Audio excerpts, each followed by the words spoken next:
आज गणेश विसर्जन का दिन था और साक्षी बेहद टूटी, अपनी जिंदगी से हारी, खुद का और अपने 7 साल के बेटे का भी विसर्जन करने के ख्याल से नदी के किनारे खड़ी थी। वो जिंदगी के जिस मोड़ पर थी, उससे आगे उसे कोई राह नहीं दिख रही थी। उसे लगता था कि वक्त ने, दुनिया ने, भाग्य ने, यहाँ तक कि भगवान ने भी उसे धोखा दिया है। एक हफ्ते से उसने और उसके बेटे ने भरपेट खाना नहीं खाया था। दुनिया में ऐसा कोई नहीं था जो उसको सहारा देगा। अतः अब जीवन का अंत ही एकमात्र रास्ता उसकी समझ में आ रहा था, और वह गणेश विसर्जन के साथ अपना और अपने बेटे का भी विसर्जन करने आ गई।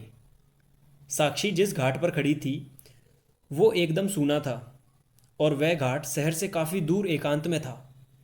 साक्षी का चेहरा आंसुओं से भीगा था। बेटा सूर्या बारंबार पूछ रहा था, मम्मी हम यहाँ क्यों आए हैं? आप कह रही थी आज हमारी सारी मुसीबतें खत्म हो जाएंगी। सूर्या की बातें सुनकर साक्षी और ज़्यादा विचलित हो रही थी। अपने आंसू पोंछते हुए साक्षी बोली, हाँ बेटा, ये नर्मदा मैया हैं। इनके अंदर बहुत बढ़िया बढ़िया खाने की चीज़ें हैं। सच में? सूर्या खुश होकर बोला। हाँ, कहते हुए साक्षी का कलेजा फट रहा था, पर वह खुद को बेहद बेबस समझ रही थी।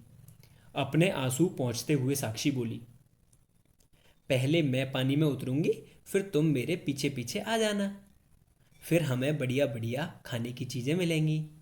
सूर्या की आंखों में चमक आ गई और साक्षी की सिसकी निकल गई। उसने सोचा, कितना मासूम है मेरा बेटा, कितना विश्वास है इस अभागे को मुझ पर। साक्षी के दिल ने उससे कहा, चल वापस चल। दिमाग ने पूछा, पर कहाँ पर? ज़्यादा सोचेगी तो दुख ही होगा। सूर्या का हाथ पकड़ पानी के अंदर चली जा। ज़्यादा मत सोच, और सोचना है तो सोच, पर हो ना जाना कुछ नहीं है, उसकी अंतरात्मा ने कहा। साक्षी ने सूर्या का हाथ पकड़ा और पानी की तरफ बढ़ चली। उसका चेहरा पत्थर का हो गया था। पानी में कुछ ही कदम आगे बढ़ी कि अचानक सूर्या बोल पड़ा, मम्मी मुझे डर लग रहा है, घर घर वापस चलो। सूर्या की बातें सुनकर साक्षी ने सूर्या का हाथ चम से पकड़ लिया और पानी में दौड़ पड़ी। दौड़ने से साक्षी का संतुलन बिगड़ गया और वो पानी में गिर पड़ी और डूबने लगी। क्या साक्षी मरने का इरादा छोड़ देती है, या फिर कोई आता है उसे बचाने? जानने के लिए सुनते रहिए आत्माओं का जहाज।